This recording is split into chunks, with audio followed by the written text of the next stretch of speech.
a blessed Sunday to us.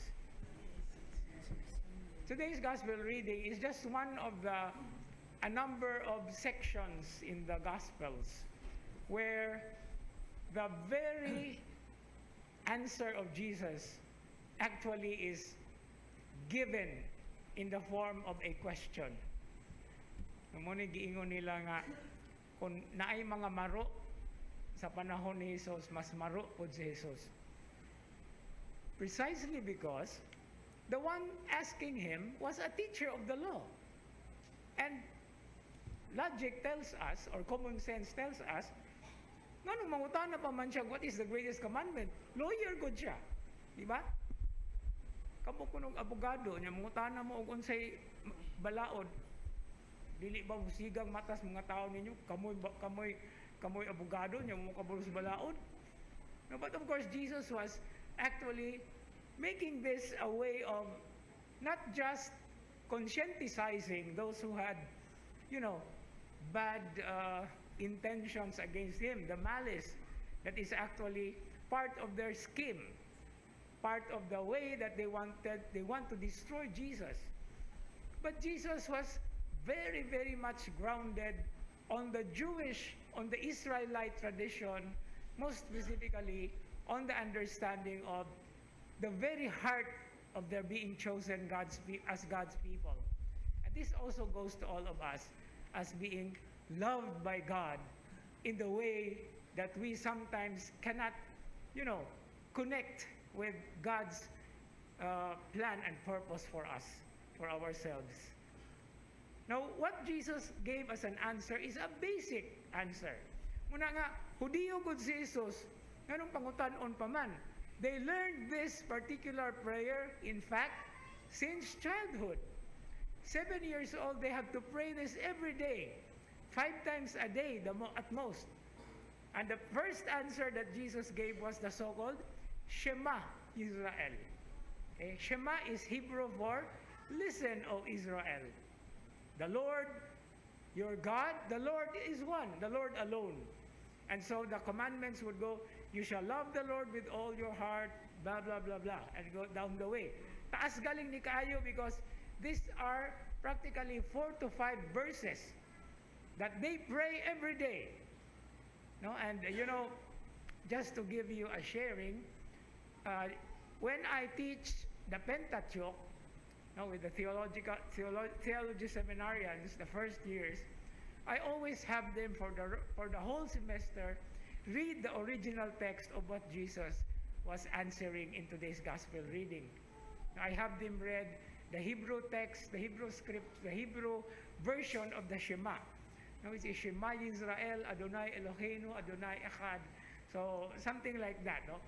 Dili na tungod nga nagpa-impress ko ninyo, but this is always a very interesting study, not only of the words contained in them, but of the essence and its meaning into our lives.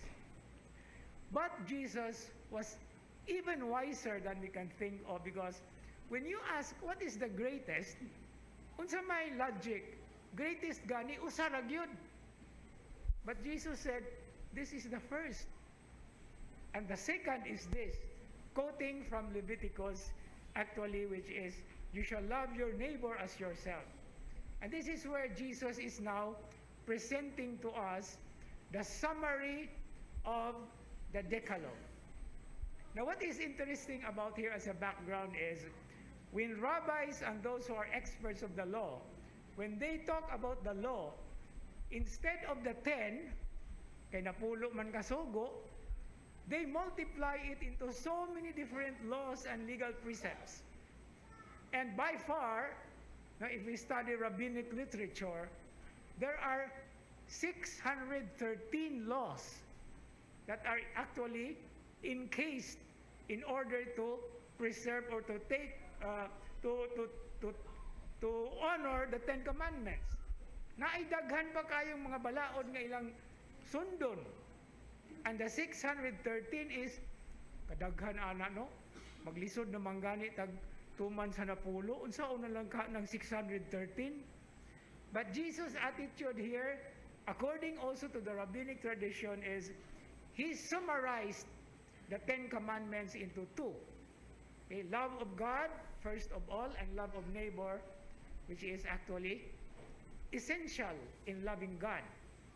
Even the letter of John would say, we cannot love the God we cannot see if we cannot, or if we do not love our brothers and sisters whom we see. And so this is now a very beautiful perspective.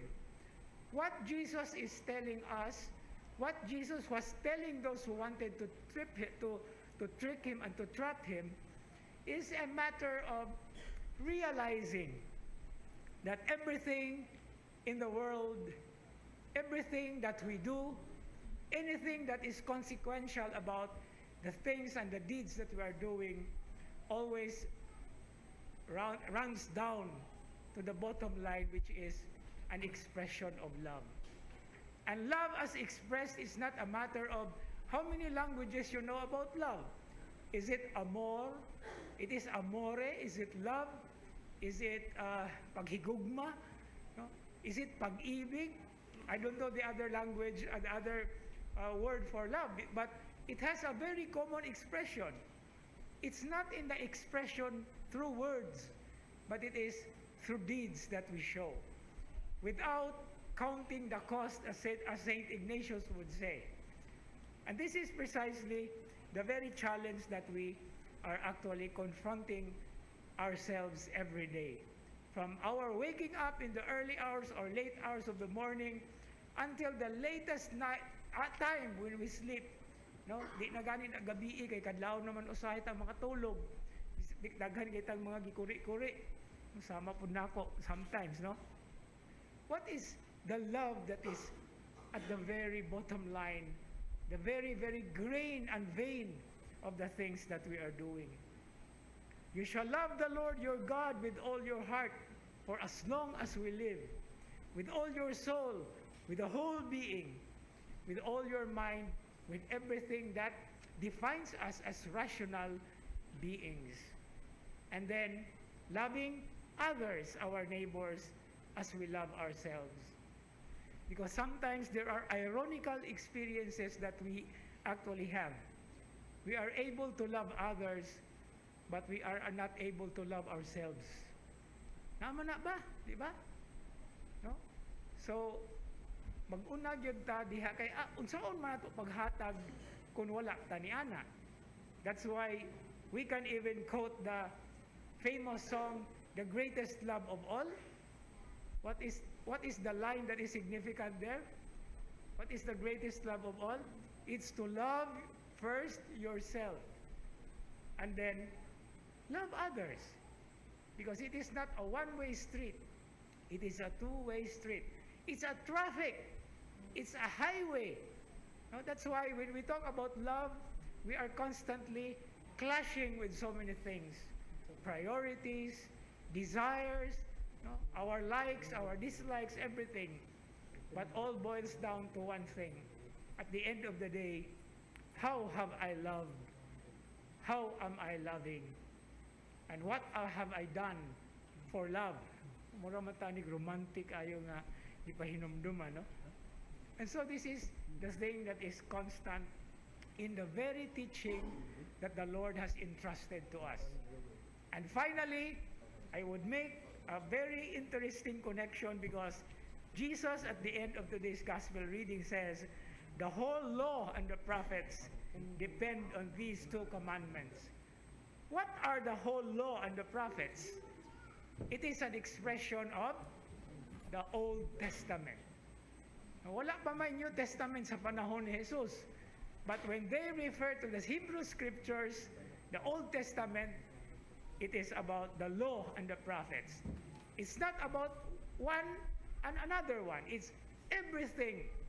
That's why if we know Scriptures, if we love Scriptures, the whole summary of Scriptures is only given in 4 letters. No? It's not the Bible. Bible is Bible 5. What is the summary of the sacred Scriptures? In 4 letters. Love. And that is love. And so as we continue this Eucharistic celebration, an expression not only of our love for the Lord, but His unfathomable love and care for us, His mercy and forgiveness, let us be joyfully and lovingly celebrate this, not only now, but for the rest of our living years. Amen.